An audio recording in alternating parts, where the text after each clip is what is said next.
Chapter kali ini dibuka dengan dilanjutkannya tahap hunting dog plan di mana para balita harus dipaksa untuk melawan monster ganas lagi. Si monster pun akan menerkam ke arah para balita, namun untungnya si anak perempuan berhasil menghalau si monster dengan cara membingungkannya menggunakan kekuatan pasir. Sementara itu terlihat kalau si Eiji sudah berhasil memanjat naik ke atas untuk melancarkan rencananya, tapi di sini ia justru bingung sebab siapakah yang harus diprioritaskan terlebih dahulu. Ya, karena tidak mau membuang waktu, si Eiji pun akan mengincar anak-anak yang lemah duluan dan ia berhasil menggondol 3 balita yang kemudian ia lemparkan ke jurang.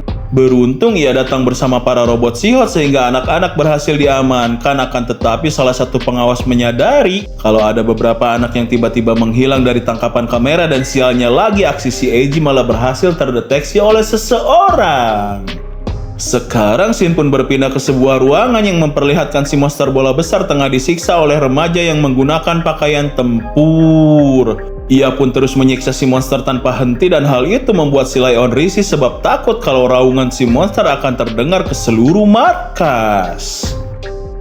Layaknya seorang remaja tanggung, ia pun tidak suka mendapat omelan dan entah bagaimana si remaja bisa menggunakan kekuatan yang langsung membuat si Lion kesakitan sampai ia bertekuk lutut. Kemudian di sini si teteh peramal muncul untuk mencoba menenangkan si anak remaja dan sambil merajuk si anak remaja pun dengan enaknya langsung mendekat erat ke pelukan si teteh Angga.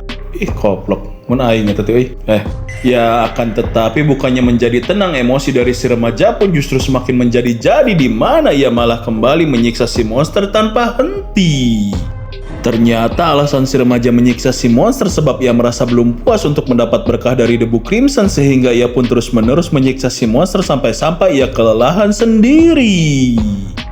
Tapi terlepas dari semua itu, si teteh Angga pun ingin mengetahui hasil dari proyek hunting dog plan dan Egg of Calamity secepatnya. Tapi si Lion beralasan kalau proyek tersebut masih dalam tahap uji coba dan kemudian chapter pun ditutup dengan gumaman dari si Lion bahwa ia sendiri pun kaget karena ternyata organisasi memiliki rencana untuk menciptakan mutan sebelum terjadinya bencana The Great Catastrophe.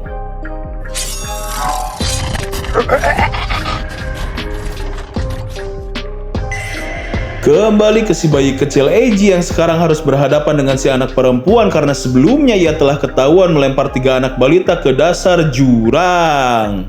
Si anak perempuan yang murka pun langsung menyerang si Eiji menggunakan kekuatan pasirnya sehingga si Eiji harus terpental dan kembali jatuh ke jurang lagi. Tapi kali ini ia tidak perlu berubah wujud hanya untuk melakukan pendaratan dan di sini ia pun meminta si anak perempuan untuk mendengar penjelasannya, apalagi si Eiji sudah mengetahui jati diri dari si anak perempuan kalau ia adalah orang yang bernama Xiao En.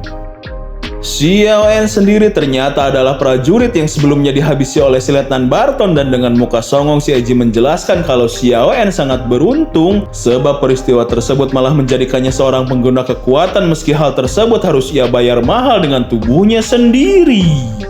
Ya maksudnya dia jadi bocil kan? Tapi admin juga keder sih dia tuh cowok atau cewek ya? Ya udahlah bodo amat, lanjut. Terlepas dari itu semua, meski si Eiji jelas menolak, tapi Xiao En meminta mereka semua untuk kembali ke atas. Alasannya proyek ini merupakan perintah mutlak dari atasannya yaitu si Lion dan karena kondisi tertentu maka pengorbanan tidak bisa dihindari. Tentu perkataan tersebut pun membuat si Eiji geram sebab kondisi macam apa yang mengharuskan mereka memperlakukan para anak balita layaknya sampah. Namun ya mau bagaimanapun Xiao En adalah seorang prajurit dan ia mau tidak mau harus menuruti pimpinan tertinggi mereka yaitu si Kapten Lion. Kini Xiao En pun langsung menyerang si Eiji lagi menggunakan kekuatan pasirnya, namun si Eiji tidak gentar dan ia malah tersenyum sembari kemudian mengeluarkan kekuatan Dark Shadow. Bayangan dari kekuatan si Eiji pun begitu besar sampai membuat Xiao En ketakutan dan dengan muka makin songong si Eiji pun berniat akan menghajar Xiao En sampai dirinya tunduk. Di saat kekuatan bayangan dan kekuatan pasir akan beradu, tiba-tiba aksi mereka harus terhenti karena robot sihot langsung memunculkan sebuah proyeksi tepat di depan keduanya. Terlihatlah gambaran si bapak tua Chenzi dan beliau dengan tegas menanyakan mengenai kebenaran si Lion yang telah menjadi pimpinan tertinggi. Dan jelas si Yaoen hanya bisa terpaku saat bosnya yang asli sudah muncul. Lalu kemudian si bapak Chen lanjut menjelaskan kalau mau seberapa hebatnya seorang prajurit, tapi sejatinya mereka tetaplah seorang manusia yang mana sangat tidak manusiawi jika harus melakukan percobaan yang melibatkan nyawa dari para anak-anak. Maka dari itu sebagai pimpinan tertinggi yang memiliki otoritas, si bapak Chen pun meminta Xiaoyan untuk membantu mereka mengamankan anak-anak. Dan tentu tanpa adanya keraguan lagi, Xiaoyan pun langsung menuruti perintah dari atasannya itu. Sekarang berpindah scene yang kali ini memperlihatkan 3 prajurit nyentrik tengah ditugaskan untuk memungut para anak-anak yang sebelumnya jatuh ke jurang. Dan meski terus kukulutis karena tugasnya terbilang receh, tapi mereka sangat antusias hitung-hitung sekalian mengetes ilmu yang baru saja mereka dapatkan. Lalu tak lama berselang mereka bertiga pun merasakan adanya sebuah getaran dan tiba-tiba satu rombongan bocah kematian tengah meluncur menunggangi sebuah perahu di atas derasnya ombak pasir. Serta konyolnya di sini Xiaoyan mampu merubah dirinya sendiri menjadi sebuah perahu dan terlihatlah si Eiji begitu menikmati adegan tersebut, tapi tidak untuk para bocil-bocil lain sebab mereka malah mabuk-mabukan. Ya maksudnya mabuk perjalanan.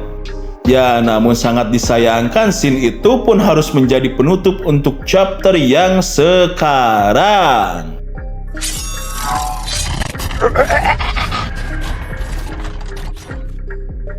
Kembali dibuka dengan ombak pasir yang tiba-tiba muncul dan akan menghantam ketiga prajurit nyentrik, sementara si Kapten Eiji dengan gagahnya menunggangi Xiaoyan.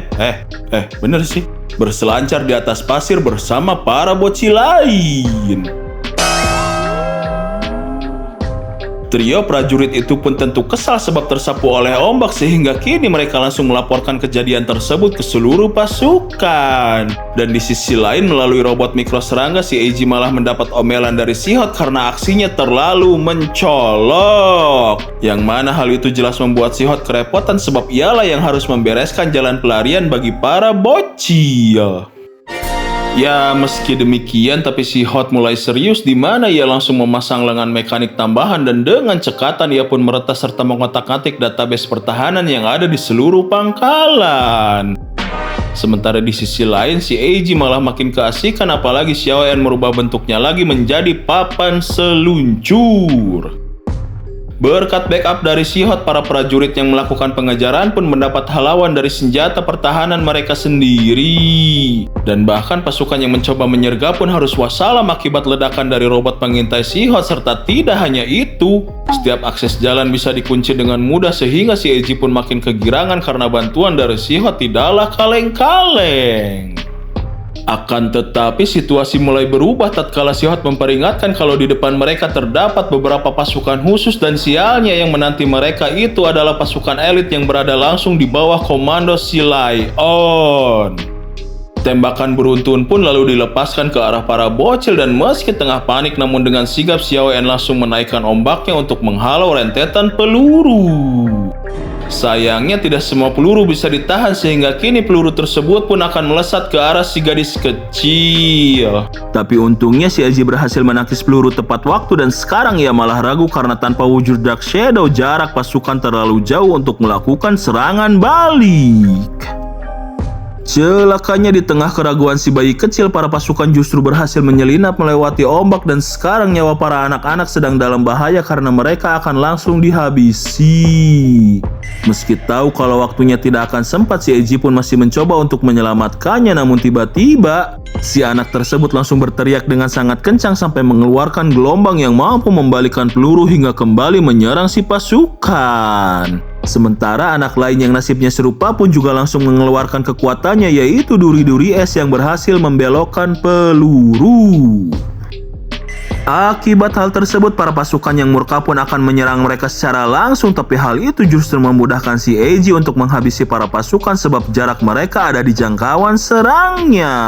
Namun sayangnya chapter pun harus ditutup dengan memperlihatkan muka songong dari si Eiji karena menyadari bakat luar biasa yang dimiliki anak-anak, yaitu pengendalian es dan magnet.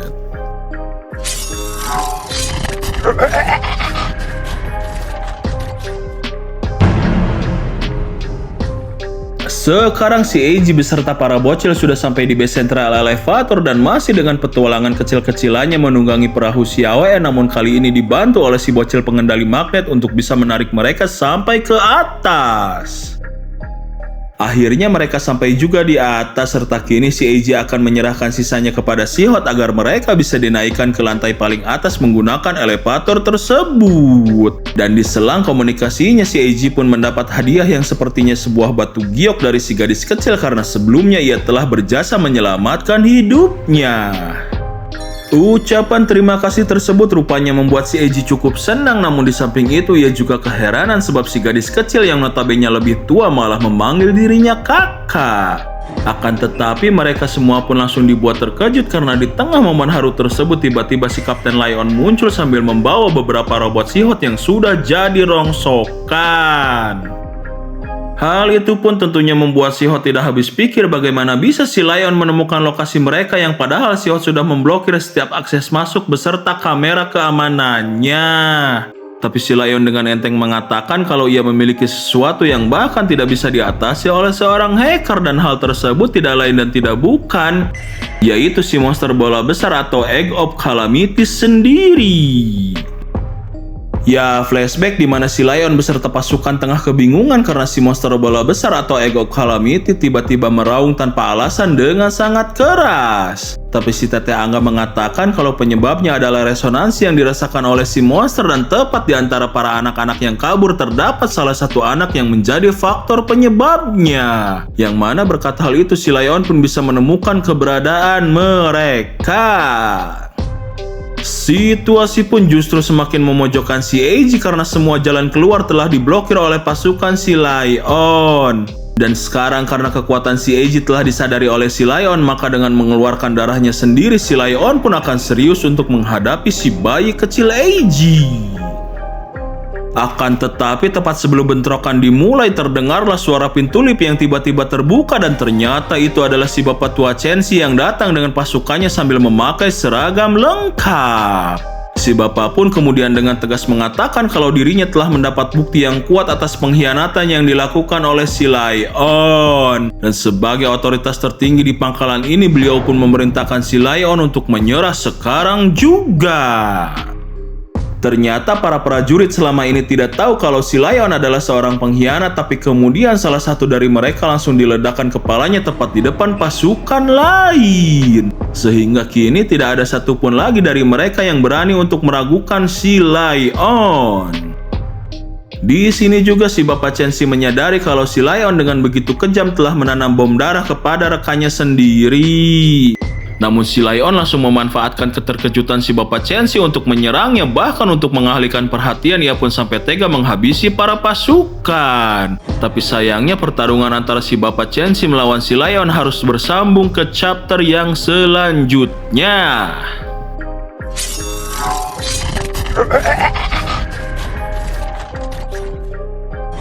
Dilanjutkan lagi dengan si Lion yang akan menyerang si Bapak Chenxi melalui titik buta, tapi sebagai seorang veteran, si Bapak pun dengan sigap mampu menghalau serangan muridnya, dan hal tersebut membuat si Lion terkesan mengingat usia si Bapak yang sudah tidak muda lagi.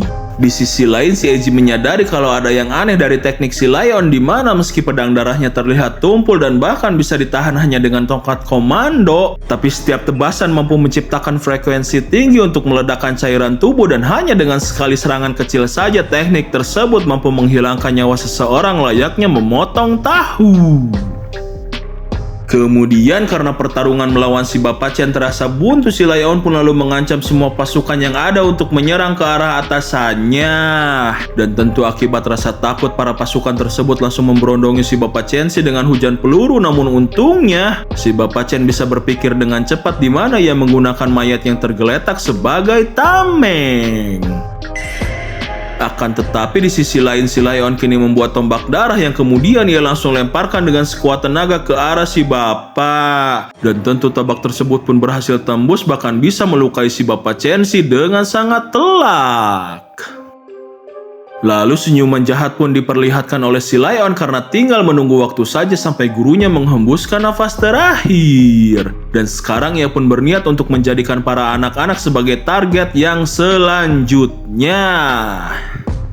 Langkah demi langkah dari si Lion pun kian menempatkan anak-anak dalam ujung tanduk, tapi kemudian senyuman yang jauh lebih jahat pun mulai terlihat di mana si bayi kecil Eiji dengan kerennya mengatakan kalau hal ini barulah permulaan.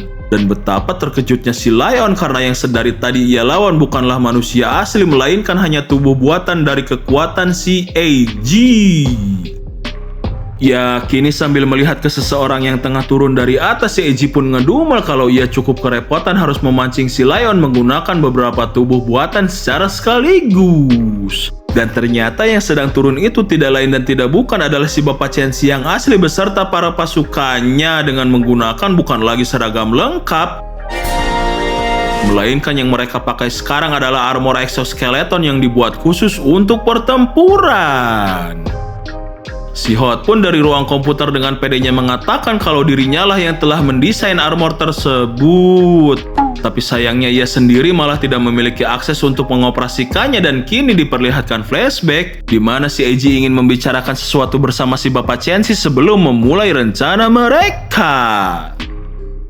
Si Eiji pun menanyakan apakah pihak militer masih memiliki armor tempur, dan si bapak menimpali kalau armor tersebut hanya diperuntukkan untuk kondisi yang darurat. Terlebih beliau memerlukan legitimasi khusus karena sekarang yang mereka lawan adalah pihak militer sendiri.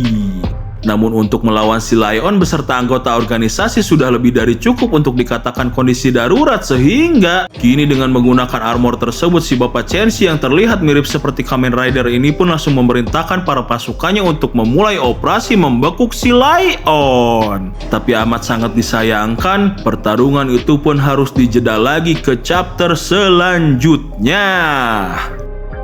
Demikianlah video dari kami. Kami, segenap kru yang bertugas, mengucapkan terima kasih yang sebesar-besarnya kepada adik, kakak, kakek, nenek, bapak, ibu, dan seluruh warga masyarakat di semua lapisan, karena telah bersedia menonton video yang seadanya ini. Biar lebih lengkap dan lebih seru, jangan lupa juga untuk membaca komik, manhwa, dan manga aslinya, karena ini hanya sebatas rangkuman. Dan untuk hiburan, dukung terus channel UMKM kami dengan cara subscribe, like, dan komen. Sehat-sehat terus bagi kalian para pendengar, dan sampai jumpa di video yang selanjutnya.